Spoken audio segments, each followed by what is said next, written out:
One of the things that I really like about graphic design, and especially image making, is that there are a number of techniques for you to investigate. It's almost limitless, and it can be really exciting as a designer to be able to experiment and come up with new ways of working and new ways of making images. There are literally hundreds of ways to make an image, and these range from ways that are very time-consuming and very meticulous to ways that are very fast and easy and experimental.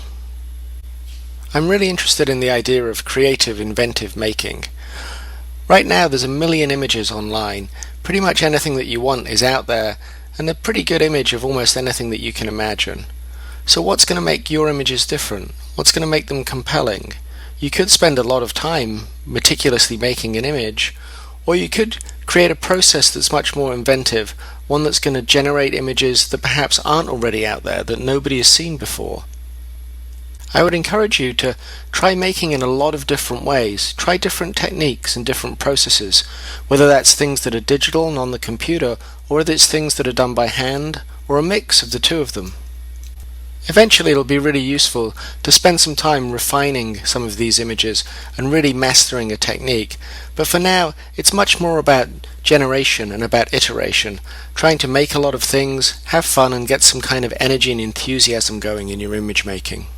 So with most of these image making techniques we're going to look at, we're really interested in your process rather than creating a perfect image at the end of the day.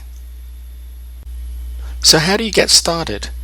I would say just dive in, just start making images with any materials that you have at hand. Don't worry about your images being good or bad or very finished or not.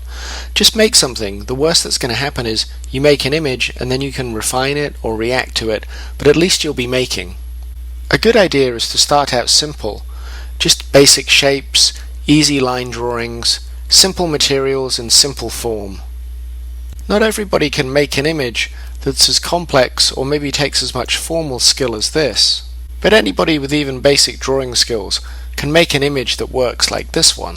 And anyone with even rudimentary computer skills can make an image that looks like this one. Think how you can be clever and inventive and interesting as an image maker, rather than just being polished and refined. And the easiest way to get started is just to start simple. Draw that image in the simplest way you possibly can with the simplest tools.